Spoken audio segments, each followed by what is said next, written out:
It packs punishing storm surge, fierce winds, and torrential rains. If you've been asked to evacuate, don't wait. Leave now. You put your life at risk by staying.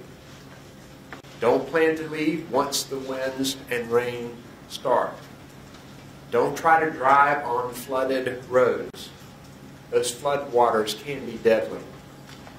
Don't expect first responders to be able to get to you during the storm if you decide to stay.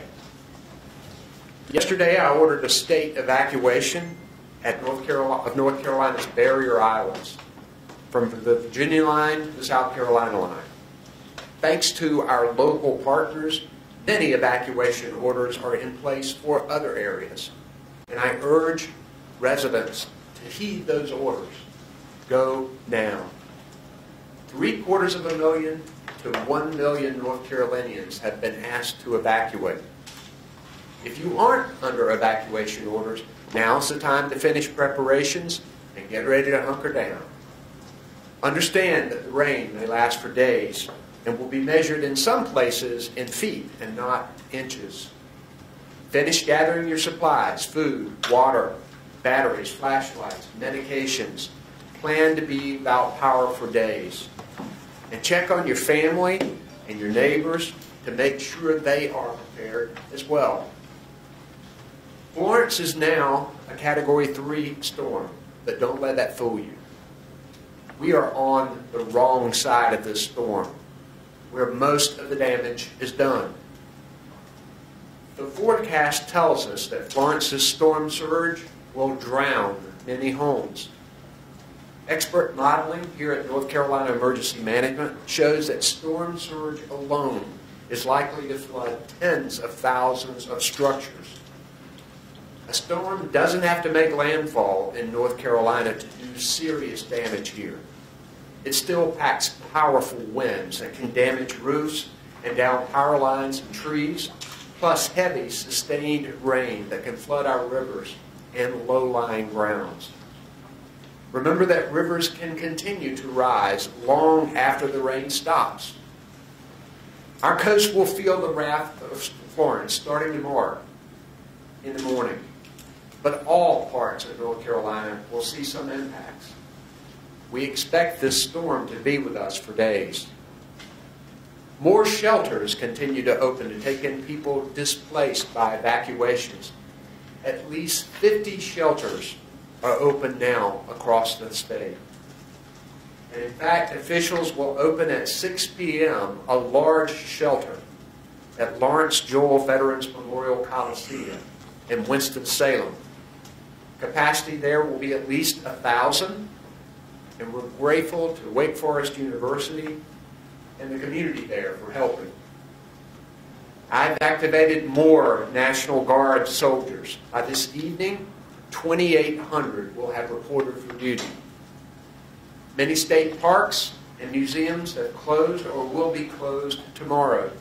Nearly all state universities have canceled classes, and many public schools are closing as well, plus providing their buildings as shelters. 211 is available 24 hours a day for people in need of assistance. This statewide information line can provide callers with nearby shelter, housing, and other storm-related information and resources. For the deaf and hard of hearing, this number is 888-892-1162. We're glad to have Monica McGee here providing American Sign Language for us. We're hearing reports of some gas stations with empty pumps. Suppliers tell us that we have an ample supply of fuel in the state, but there are temporary shortages in some locations as people fill up their cars to evacuate. Some stations have seen 3 and 4 times the normal business. Remember that North Carolina's price gouging law is in effect under the state of emergency that I declared last week. And if you spot excessive prices, report it to the North Carolina Attorney General's office by calling 1-877-5-NO-SCAM or file a complaint online at the Attorney General's website. Times of trouble can bring out the best in us. We're hearing kind offers for all kinds of help. And we have set up the North Carolina Disaster Relief Fund to take donations to support response to Hurricane Florence. To donate, visit rebuild.nc.gov. And if you want to volunteer, we urge you to work through established nonprofits and faith-based groups. Volunteer organizations active in disasters, or VOAD, is the best place to start. To the people of North Carolina, thank you for taking this storm seriously. Thank you for following the evacuation orders and for preparing emergency kits. Thank you for taking in friends evacuating from the coast and for checking on neighbors down the street. Continue to watch forecasts closely. And if you're asked to move to higher ground, go. You can download the Ready NC app or follow NC Emergency Management on Facebook and Twitter for updates and to learn how you can weather this storm. We have a strong team here to guide us through Hurricane Florence. We have with me on stage Commissioner Steve Troxler, the head of Emergency Management, Mike Sprayberry, Transportation Secretary Jim Trogdon, Department of Health and Human Secretary Mandy Cohen, the Commander of the Highway Patrol, Colonel Glenn McNeil. We have with us Major General Jim Ernst of the North Carolina National Guard. We have our Federal Coordinating Officer for FEMA, Albie Lewis. And I'm grateful to have other members here helping us. I'm first going to recognize Mike Sprayberry with Emergency Management to give us an update. Mike? Thank you, Governor. Good afternoon, everybody. The State Operations Center is transitioning from a level 2 to a level 1 at this time. This is a disaster requiring the participation of all state emergency response team members to include our federal, private sector, and volunteer partners. We're also in close coordination by the hour with the National Hurricane Center, as well as the National Weather Service and FEMA, and we're also having conference calls with our county partners to make sure that we're staying up to date with all of their needs.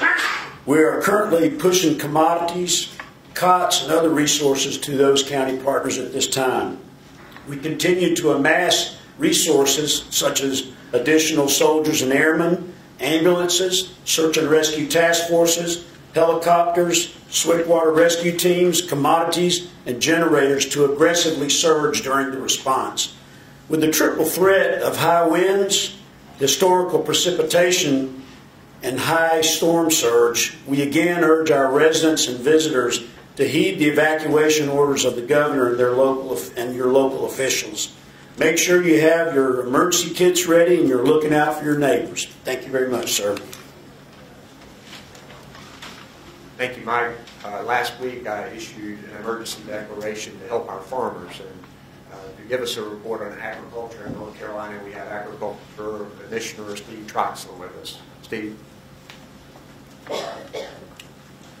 Thank you, Governor Cooper. I want to give you a little update on agriculture in North Carolina. I think you realize that this is the fall of the year. This is the time that farmers normally see some benefit from the hard work that they've gone through during the summer. So we're right in harvest season, and it's unfortunate that we're going to have to endure this, but we've done it before, and preparation is key. And after the declaration of emergency and the things that have been done for agriculture, including the suspension of the weights and measures, extension of driving hours to deliver fuel and feed to our livestock operations, farmers have made some progress, but it's not through by any means. And just to give you an idea where we are in agriculture, we may have 60% of the tobacco harvested in North Carolina. Corn harvest ranges from 75% in the east to just beginning in the west. Unfortunately, sweet potatoes and peanuts are just getting underway with harvest, and I remind you that we're #1 in the nation in sweet potatoes. Soybeans have just begun harvest in the very far eastern part of North Carolina, but have not begun anywhere else in the state. And basically, all of our cotton is still in the field as I speak today. The thing that I know is the things that are associated with a hurricane like this are very damaging to agriculture, whether it be flooding, wind, or rain. All of them they're bad for agriculture this time of year. We have a large livestock industry in North Carolina. The 68% of the farm gate revenues, and fortunately we have learned a lot over the years, ranging from Hurricane Florence to just Hurricane Matthew 2 years ago. We have learned a lot about how to handle this, and preparation is key. We have been able to draw down lagoon levels to the point that we believe that we can handle the rain that would fall out of a hurricane like this, but we don't know what river flooding will mean, and that will be another key that we have to deal with as time goes on. We can draw these lagoons down under the management of DEQ for the precise application of nutrients to land, so we've done that. Animals are moved to higher ground. Some animals have gone into the market to lessen the probability of them being in harm's way. So the preparation has been done, and now it's up to Mother Nature as to what happens. I can tell you that our livestock industry did a phenomenal job with Hurricane Matthew, and even though we had a few losses of livestock, it was minimal compared to the number that we have. We had about 2,800 pigs that were lost, but compared to the 9.1 million pigs that we have, it's very minimal. We did lose 1.8 million birds during that event, but compared to the 800 million that we have in North Carolina, it's very, very minimal. So we've become very good at this. We have closed lagoons in flood-prone areas, and when you get a tremendous amount of water like we're going to see out of this event, there are studies that have been done about what are the pollution levels afterwards, and what has been found, there's so much water and so much dilution, even with municipal waste treatment plants failing, other types of pollution is diluted to the point that it's not really a problem. So I guess that's a silver lining in what we're going to see. So I thank you for the opportunity, Governor. I thank you for what you've done to let farmers get their crops out of the field, and all we can do now is hope and pray for the best.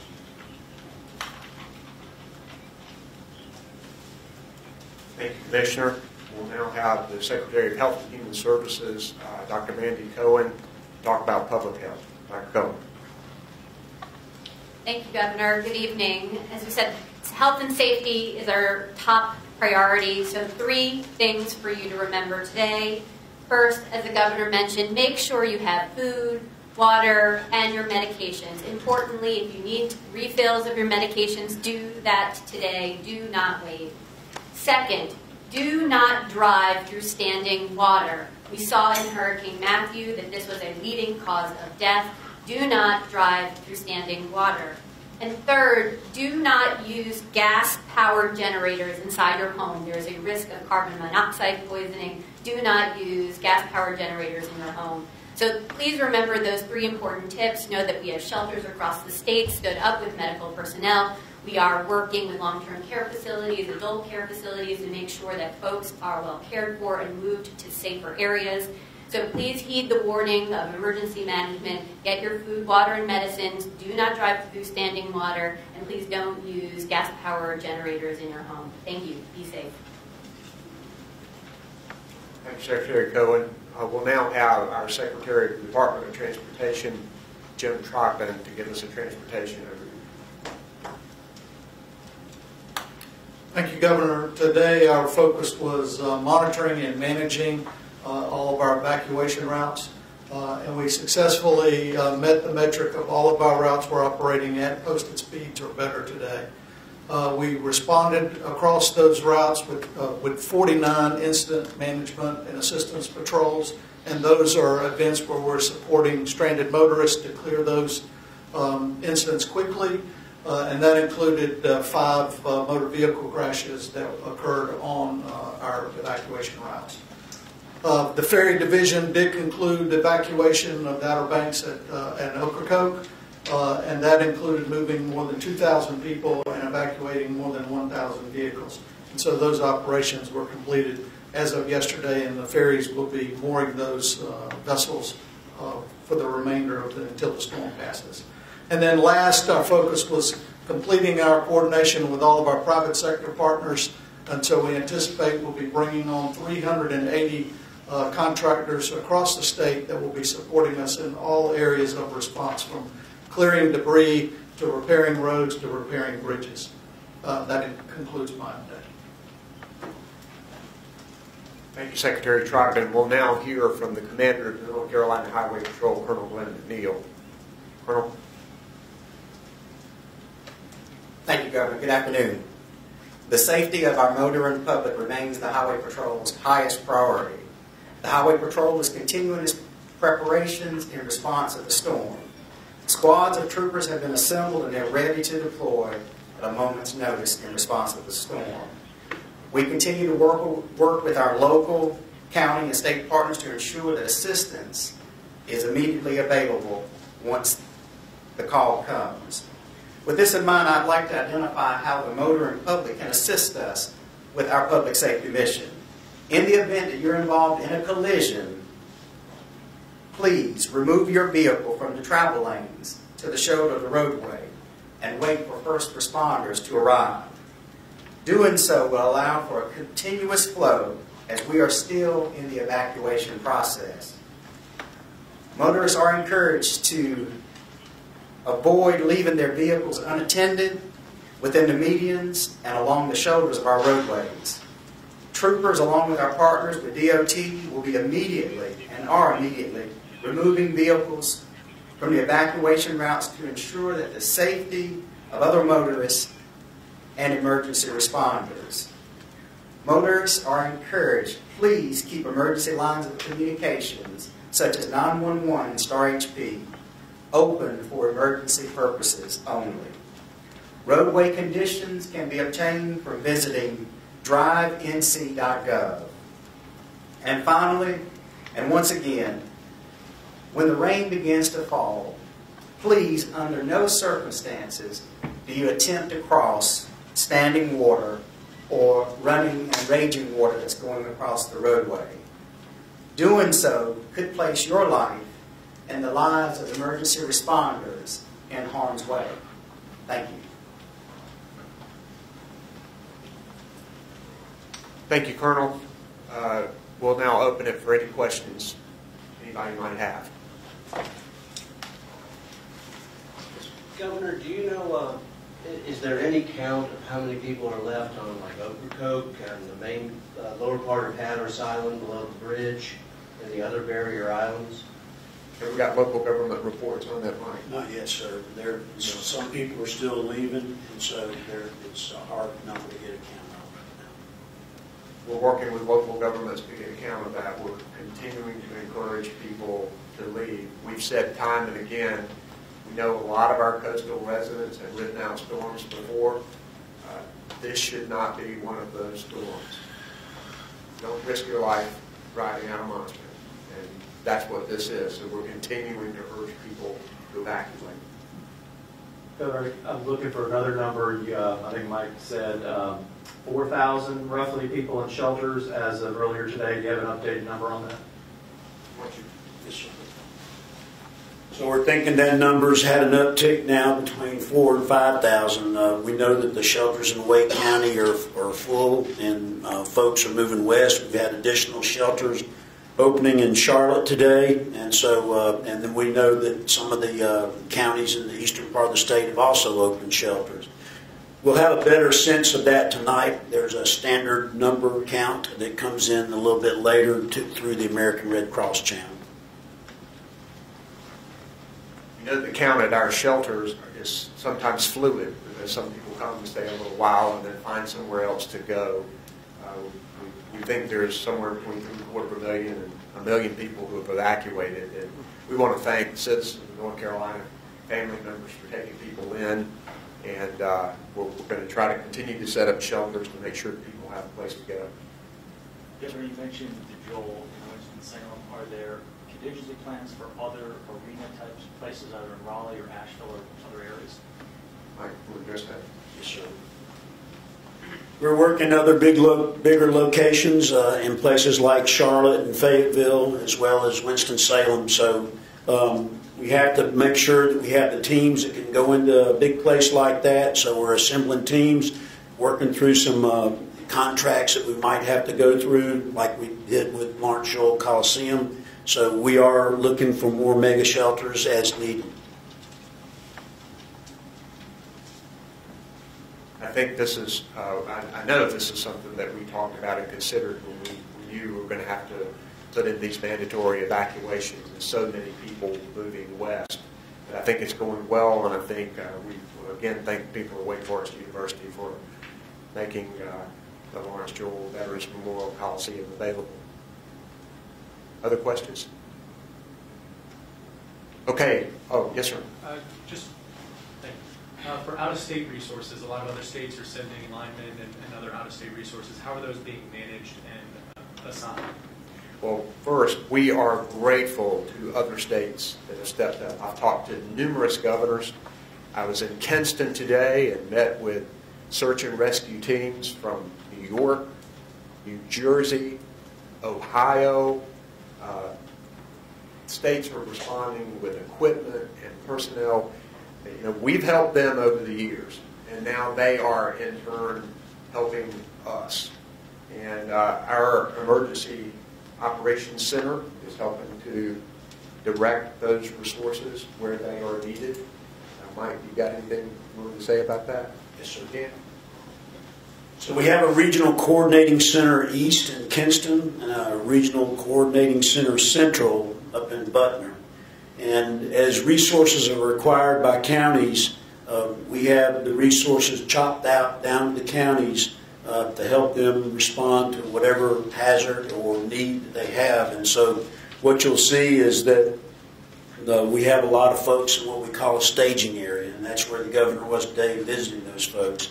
And so as the resource requests come in, they get mission assigned to go out to the county, and that's how we basically we're organized, and that's how we manage them.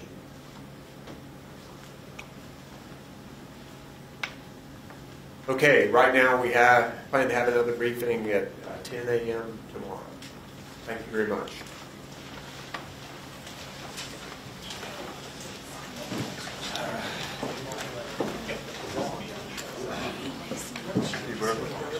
Yeah.